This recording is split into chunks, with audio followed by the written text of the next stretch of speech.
the property or investing, it's no longer an option. We actually have to invest just to break even or maintain our lifestyle in 10 to 20 years from now. It's a really sad story, but I don't want to go into the fear tonight. I also want to let you know that building a property portfolio gives you heaps and heaps of options. And we're going to talk a lot about that today. And the biggest option that it gave me is it gave me this feeling of what we call safety.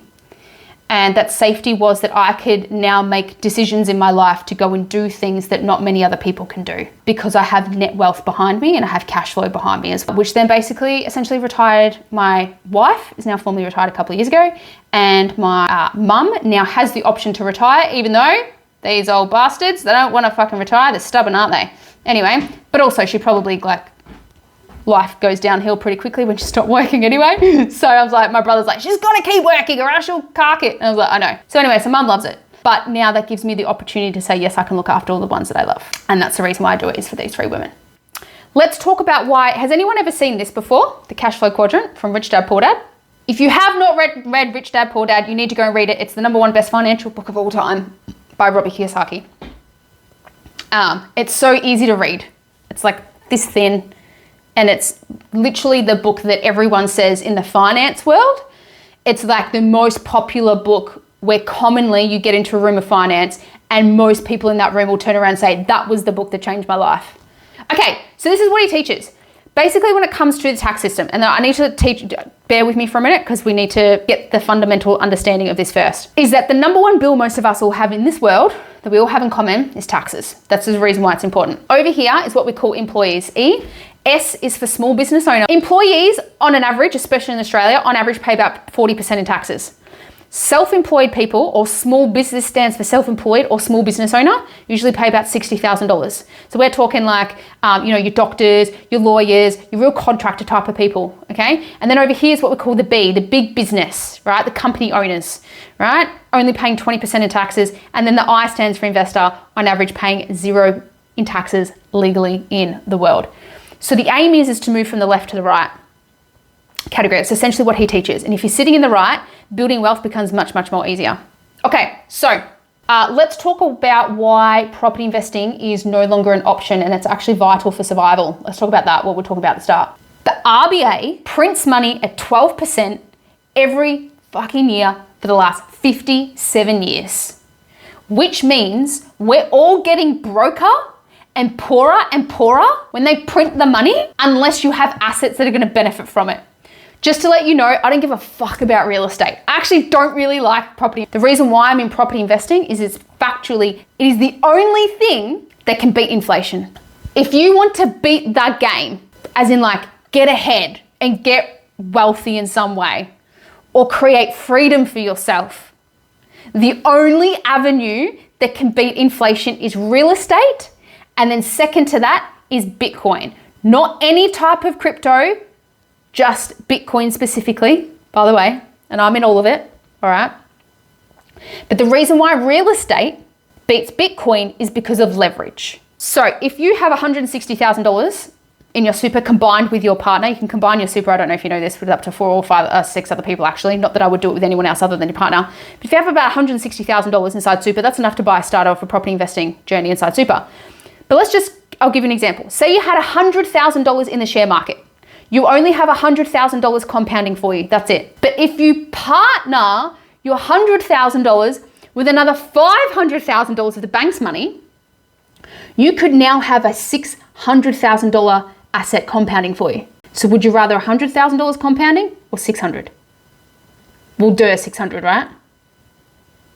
And that is the art of property investing right there, is because we get to partner our money with the bank's money. We get to get all the capital growth. We get to have all of these tax deductions, and I get to compound somebody else's money for me. And then most importantly, inflation will just erode my debt away. That's a little bit deep in terms of what I've just gone into tonight. But essentially, the most important thing you could ever understand about money is debt is irrelevant with inflation. Debt is irrelevant with inflation. What does that mean? So it means when they print money, my debt becomes worthless and worthless over time. So my personal goal is actually to achieve $10 million worth of debt. What? Someone just said a goal is to obtain debt? Yes, once you understand the money game is to get somebody else's money up under your belt and you can compound it, their money, for you to take away all of the benefits. Use my grandparents as an example, right? So my grandparents migrated from England to Australia, landed in Melbourne. For those of you who know fucking like Ringwood, my parents were living in a fucking shed. They put the 10-pound poms all in like a place called Mitcham, right? And that's where my parents grew up and lived in all these houses. Now what happened was my grandparents were very, very lucky. They were quite different to anyone else in the 60s. And they were lucky because they came from England and they had already bought a house in England, which is so rare. And so they had a bit of cash to begin with. So my family kind of started off well when they migrated here. Now what happened was my grandfather's like, I'm gonna buy a house. So straight away, they bought a house in the 60s, you ready? For $7,000. Now, that kind of sounds a bit normal for back then, right? $7,000. Let's talk about that for a second. Let's pretend he had no cash to put down. Let's just pretend, for example, that whole house, he had a 100% mortgage on it for $7,000. That $7,000 back then is what today would feel like probably $600,000 to $700,000. That $7,000 back then was a big deal, right? But now that $7,000, what's that? Fucking grocery money at this stage, right? If you think about $7,000, that is about 2 months worth of rent for the average Australian. That debt could be gone in 2 months worth of rent. So it becomes worthless. So basically what happens is when they print money, which has been happening since 1971, and it's not going to stop and blah, blah, blah. And then they'll put us onto this controlled digital currency. It's all going to be fucked up in probably 10 to 15 years, okay? I don't know when the window is, but I feel like it's 10 to 15. So basically what that means is, that means it becomes worthless and worthless over time. It's being devalued because they're just chucking it in there. It's the reason why you can't just print shit, but they've been doing it for years and it's getting worse and worse. So that's exactly the reason why my debt becomes irrelevant with inflation, because they print more money and artificially the value of my property goes. Did anyone notice just after COVID how there was a huge spike in prices across Australia in housing? We had the worst rental crisis ever and it's still kind of going on at the moment, right? That's because Australia printed $1.1 trillion during COVID. That's why. So if you're all feeling the pinch right now, it's because blame the motherfuckers that went and printed money. And by the way, it's not the government, it's the RBA, but we won't get into that. The RBA is not government business. But anyway, it's its own entity. Won't go into that rabbit hole. So anyway, that's one of the reasons why property investing is literally the number one way to get rich. Fact. There is not even another country in the world that beats residential capital growth in Australia because we have the most amount of net millionaires moving here. There's no other millionaires. Australia is the number one place where the most amount of net millionaires are moving here. On top of the fact that we have some of the most sound, strict banking rules in Australia that back it, that make it. There's a whole bunch of reasons why property investing is so stable here in Australia, unlike other countries. It's the reason why other people move to Australia and they're like, you Aussies are fucking cooked. You're so like obsessed with your real estate over there. Yeah, because it's so easy to make capital wealth here. That's why. Questions. Apartment versus houses. Yep.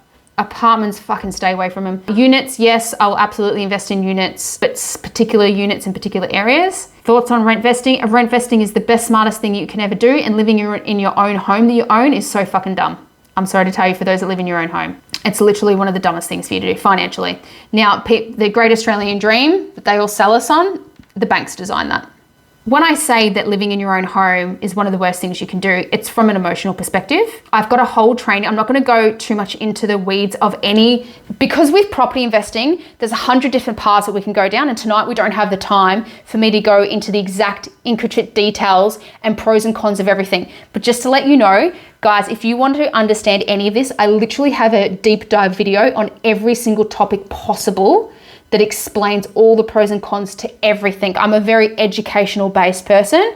My YouTube is amazing. Or you can just reach out to me on Instagram, message me and be like, hey Liv, you mentioned this topic on our call. I'd really like to learn more, and I'll just flick you the direct link that's on my YouTube, okay? So with rent vesting, I'm a rentvestor. I do not live in a home I do not live in a home that I own. There was an 18-month window where I did live in a home that I own, which was my 5th property that I bought, because I was like, fuck yeah, got the 5, I'm out, I'm gonna go live in one. As soon as I did that, borrowing capacity gone, wealth completely stopped in every single way. It was fucking hard. And I was like, let's get out. So then I moved up to Gold Coast to run away from COVID and lockdowns.